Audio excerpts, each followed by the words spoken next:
혹시 사랑하는 사람이 생겼는데 그 마음을 품는 것 자체가 죄가 되던 때가 있으셨습니까? 한석주는 22해를 그렇게 살았습니다.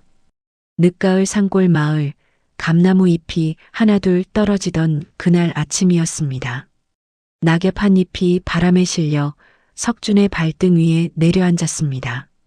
석준은 그것을 내려다보지도 않고 그대로 걸었습니다. 마음에 담아야 할 것이 따로 있었기 때문입니다. 아버지의 기일이었습니다. 석준의 아버지 한봉출은 12해 전 장터에서 칼에 찔려 죽었습니다. 그를 죽인 이는 이웃 마을의 노만석이라 하였습니다. 관아에서 그리 판결하였고 온 마을이 그리 알았습니다. 노만석은 도주하여 멀리 달아났고 한봉출의 아내는 어린 석준의 손을 잡고 눈물로 세월을 버텼습니다. 석준아, 내 아비의 원수를 잊지 마라. 어미의 그 말이 석준의 가슴 깊이 박혀 있었습니다. 그런데 그해 여름 노만석이 마을 근처로 돌아왔다는 소문이 들려왔습니다. 그리고 석준은 알았습니다. 그에게 딸이 하나 있다는 것을. 낙엽이 또 한 입 떨어졌습니다. 바람은 없었는데 그냥 떨어졌습니다. 그런데 그날 저녁 석준은 차마 예상치 못한 일을 겪고 말았습니다. 장터 끄트머리 우물가에서 석준은 그녀를 처음 보았습니다. 노윤서였습니다.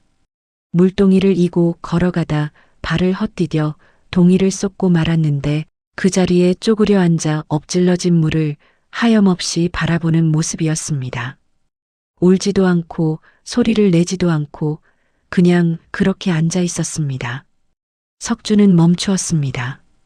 그는 다가가야 할 이유가 없었습니다. 아니, 다가가서는 안 될 이유가 있었습니다. 저 아이의 아버지가 누구인지 그는 알았습니다. 발걸음을 돌리려 했습니다. 그런데 발이 움직이지 않았습니다. 결국 석준은 자신의 물동이를 내려놓고 물을 길어 그녀 앞에 놓았습니다. 아무 말도 하지 않았습니다. 윤서도 아무 말하지 않았습니다. 다만 고개를 들어 한번 보았습니다. 그 눈이 맑았습니다. 원망도 교만도 두려움도 없는 눈이었습니다. 석준은 그날 밤 잠을 이루지 못했습니다. 소인이 무슨 짓을 한 것입니까? 혼자 중얼거렸습니다. 그러나 대답은 없었고 가슴 한편이 묘하게 따뜻하였습니다. 그 따뜻함이 오히려 두려웠습니다. 다음 날도 윤서는 우물가에 나왔습니다. 석준도 나왔습니다. 둘 다 이유를 말하지 않았습니다. 석준의 어머니 정씨는 아들의 얼굴이 달라졌음을 느꼈습니다. 밥상 앞에 앉아서도 먼 곳을 보고 기일 제사상을 물리고 나서도 한동안 마당에 서 있었습니다. 정씨는 아무 말도 묻지 않았습니다. 다만 밥을 한 그릇 더 담아 아들 앞에 놓았습니다. 많이 먹어라. 석준은 숟가락을 들었다가 내려놓았습니다. 그리고 천천히 입을 열었습니다. 어머니, 소인이 이상한 것입니까? 정씨가 물었습니다. 무엇이 이상하냐? 석준은 대답하지 못했습니다. 노만석의 딸 이름을 입에 올릴 수가 없었습니다. 그 이름을 말하는 순간 아버지의 기일이 떠올랐습니다. 칼에 찔려 쓰러졌다는 아버지의 모습이 떠올랐습니다. 아무것도 아닙니다. 석준은 다시 숟가락을 들었습니다. 정씨는 아들을 보다가 시선을 거두었습니다. 그녀의 손이 무릎 위에서 잠깐 떨렸습니다. 무언가를 알고 있는 듯한 손이었습니다. 그날 밤 석준은 아버지의 위패 앞에 홀로 앉았습니다. 아버지, 소인은 어찌해야 합니까? 위패는 대답이 없었습니다. 창밖으로 바람이 지나가며 처마 끝에 매달린 것들을 흔들었습니다. 그 소리가 오래도록 방 안에 맴돌았습니다. 우물가에서의 만남이 열흘을 넘겼습니다. 어느 날 윤서가 먼저 말을 걸었습니다. 서방님은 어느 마을 분이십니까? 석준은 잠시 멈추었다가 대답했습니다. 저 건너 골짜기 쪽입니다. 그것이 전부였습니다. 윤서는 더 묻지 않았습니다. 그러나 다음 날은 조금 더 이야기했습니다. 그 다음 날은 조금 더. 윤서는 말이 많지 않았지만 입을 열 때면 담담하고 고든 말을 했습니다. 석주는 그녀가 말하는 것을 듣는 것이 좋았습니다. 어느 날 윤서가 말했습니다. 저희 아버지는 사람들이 많이 미워합니다. 석주는 숨을 참았습니다. 윤서는 계속했습니다. 소녀도 그 이유를 압니다. 그래서 함부로 사람을 사귀지 않습니다. 그녀는 돌아보지 않고 말했습니다. 그런데 서방님은 소녀에게 함부로 하지 않으셨습니다. 석준의 가슴이 쿵 내려앉았습니다.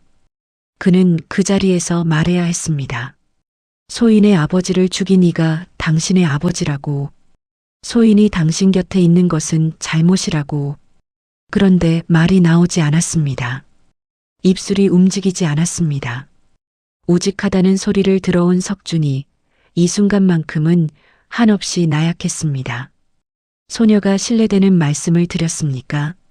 윤서가 고개를 돌렸습니다. 석준은 고개를 저었습니다. 아닙니다. 그게 전부였습니다.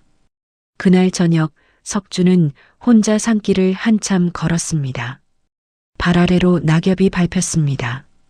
바스락 바스락. 그 소리가 발걸음마다 뒤를 따라왔습니다. 소문은 발이 빠른 법입니다. 석준이 노만석의 딸과 우물가에서 이야기를 나눈다는 것이 마을에 퍼졌습니다. 며칠 지나지 않아 석준의 집 앞에 동네 어른 몇이 찾아왔습니다. 한봉출의 아들이 원수집 딸과 어울린다니 그게 사람의 도리냐? 정씨가 마루에 나와 그들을 맞았습니다. 저희 집 일은 저희가 알아서 하겠습니다. 정씨가 그렇게 말하고 문을 닫았습니다. 석준은 안방에서 그 소리를 들었습니다. 어머니의 목소리가 떨렸는지 안 떨렸는지 알 수 없었습니다. 밤에 정씨가 아들 방에 들어왔습니다. 촛불 하나 켜지 않은 방이었습니다. 석준아. 예, 어머니. 그 아이가 어떤 아이냐? 석준은 한동안 대답하지 않았습니다. 그러다가 천천히 말했습니다. 나쁜 아이가 아닙니다. 정씨는 아무 말도 하지 않았습니다. 한참 후에 방을 나갔습니다. 석준은 어머니의 뒷모습을 보았습니다. 어깨가 전보다 더 굽어 있었습니다. 그 어깨가 석준의 가슴을 파고들었습니다. 차갑고 날카롭게. 며칠 후 석준은 처음으로 노만석을 마주쳤습니다. 장터 모퉁이였습니다. 상대는 석준을 알아보지 못했습니다. 50 중반의 작고 여윈 사내였습니다. 등이 구부정하고 눈빛이 흐릿했습니다. 석준이 상상하던 당당하고 포악한 사내의 모습이 아니었습니다. 노만석은 물건을 고르다가 돈이 모자라자 조용히 물건을 내려놓고 돌아섰습니다. 아무 말도 없이 아무도 그를 붙들지 않았습니다. 그때 장터 한쪽에서 지팡이를 짚은 백발 노인 하나가 그 모습을 지켜보고 있었습니다. 노인은 노만석의 뒷모습을 오래 바라보다가 깊은 한숨을 내쉬었습니다. 석준은 그 한숨 소리를 들었습니다.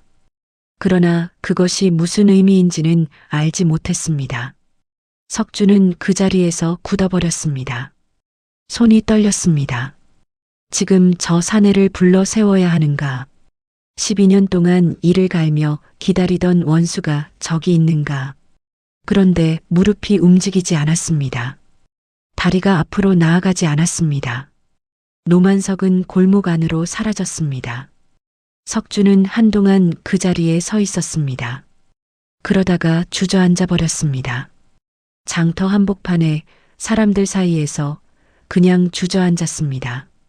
무릎이 떨렸습니다.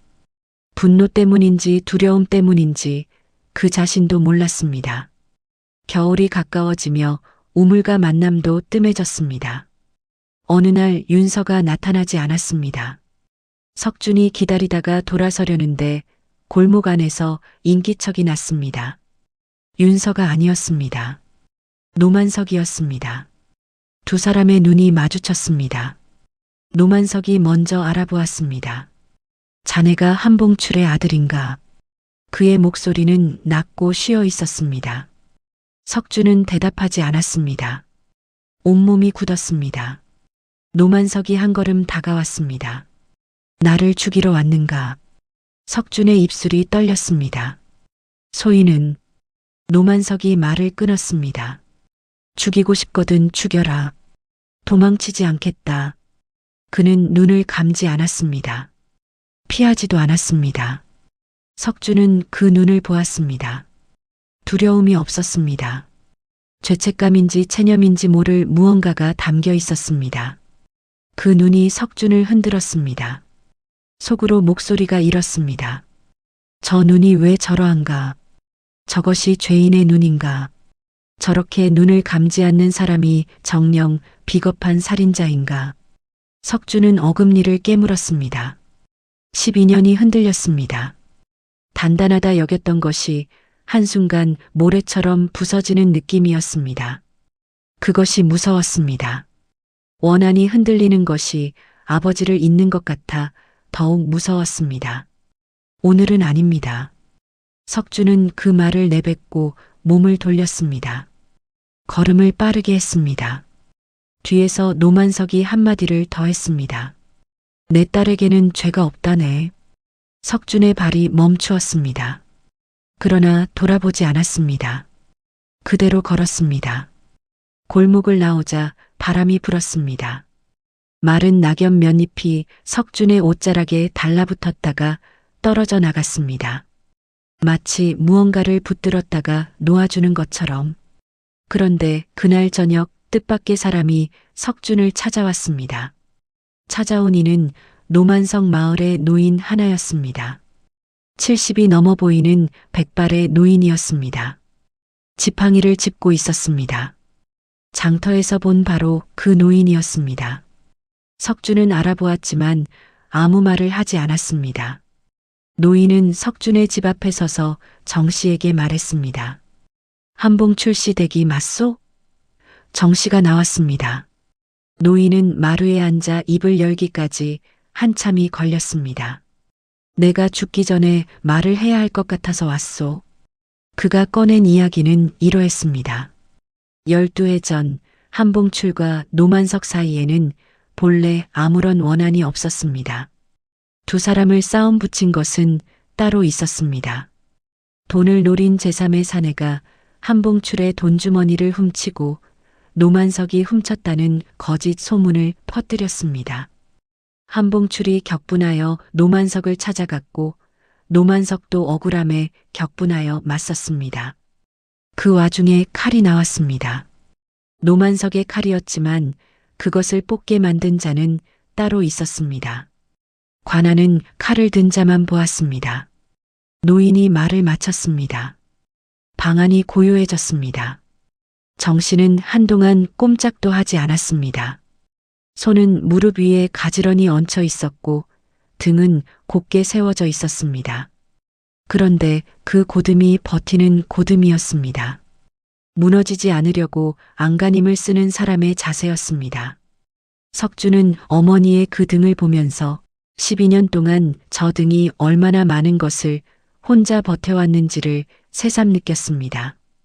정 씨의 눈에서 눈물이 흘렀습니다. 소리 없이 천천히 노인은 절을 하고 일어났습니다. 석준이 배웅하려 하자 노인이 손을 저었습니다. 됐네. 할 말을 했으니 됐어. 노인은 지팡이를 짚고 어둠 속으로 사라졌습니다. 석준은 그 뒷모습을 보다가 방으로 들어왔습니다. 어머니 곁에 앉았습니다. 아무 말도 하지 않았습니다. 정 씨도 말이 없었습니다.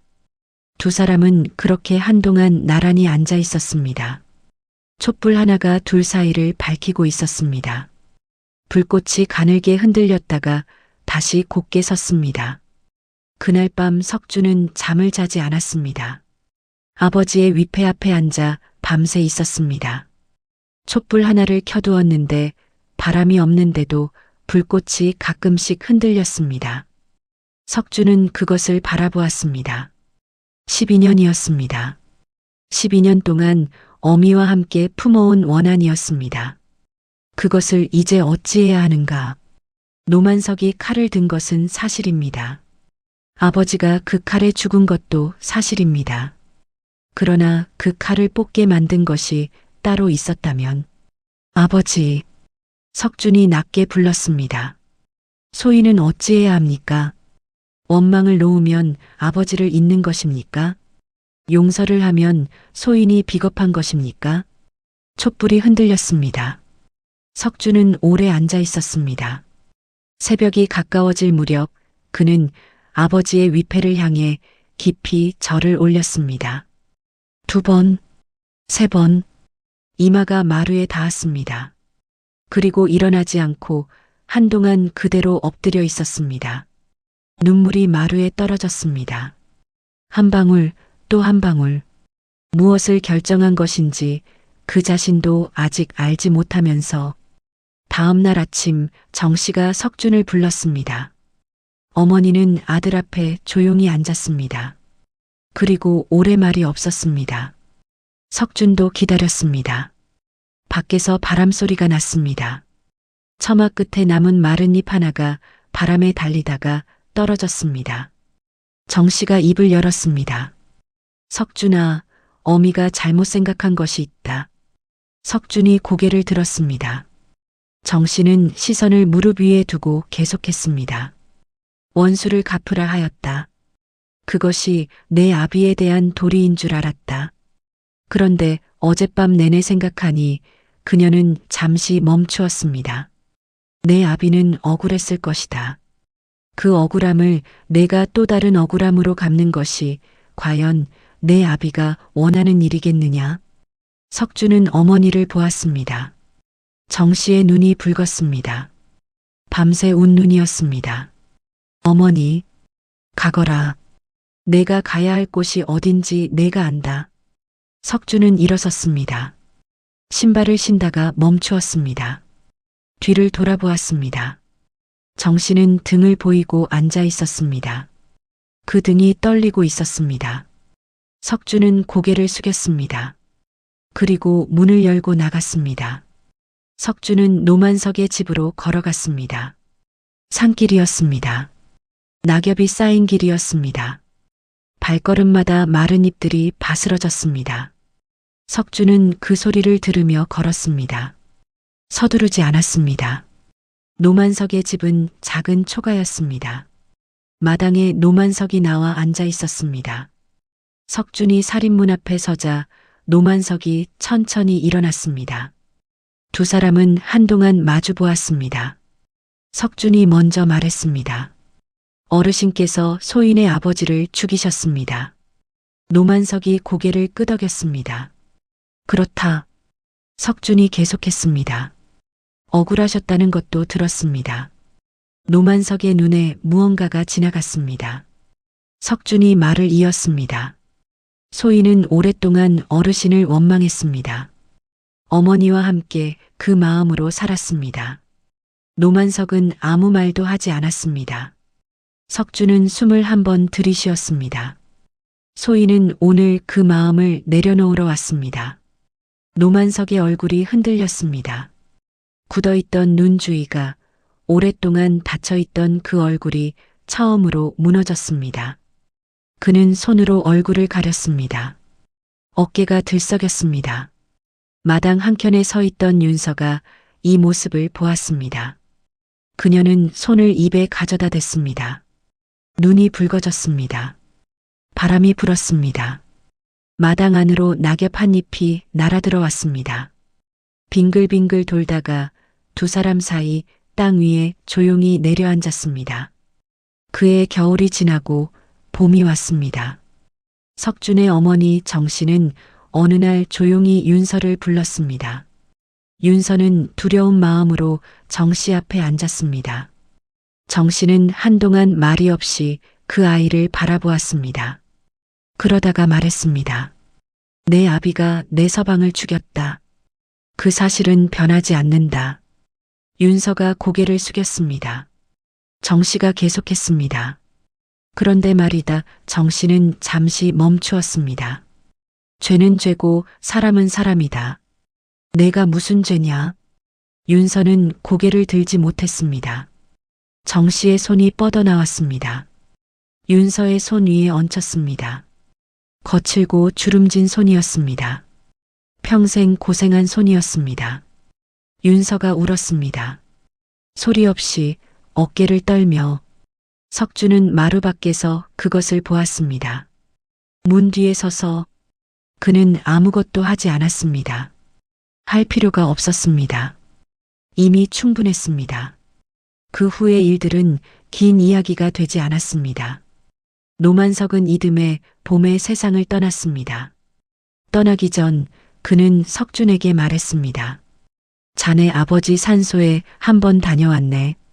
석준은 그 말을 듣고 아무 대꾸도 하지 않았습니다. 다만 고개를 한번 끄덕였습니다. 그것으로 충분했습니다. 석준과 윤서는 그의 가을 혼례를 올렸습니다. 작은 혼례였습니다. 마을 사람 몇이 축하했고 몇은 외면했습니다. 정씨는 혼례상 앞에 앉아 내내 말이 없었습니다. 그러나 음식을 차리는 내내 손을 쉬지 않았습니다. 혼례가 끝나고 저녁, 석주는 혼자 아버지의 위패 앞에 앉았습니다. 할 말이 많을 것 같았는데 아무 말도 나오지 않았습니다. 그냥 앉아 있었습니다. 한참 후에 일어나 위패 앞 촛불을 껐습니다. 불이 꺼지고 나서도 연기가 가늘게 한동안 올라갔습니다. 문을 열고 나오니 마당에 낙엽 한 잎이 떨어져 있었습니다. 아직 가을도 아닌데. 석주는 그것을 물끄러미 보았습니다. 그리고 발로 밟지 않고 옆으로 돌아서 걸었습니다. 낙엽은 그 자리에 그대로 있었습니다. 바람이 없었습니다. 아무데도 가지 않았습니다. 혹시 여러분도 살면서 용서해야 할지 말아야 할지 그 갈림길에 서보신 적이 있으십니까? 그리고 용서란 것이 상대를 위한 것이 아니라 나 자신을 위한 것임을 뒤늦게 깨달은 적은 없으셨습니까? 석준의 이야기가 오늘 여러분의 마음에 어떻게 닿으셨는지 댓글로 나누어 주시면 고맙겠습니다. 지혜의 등불은 매주 화요일과 금요일 여러분 곁에 찾아옵니다.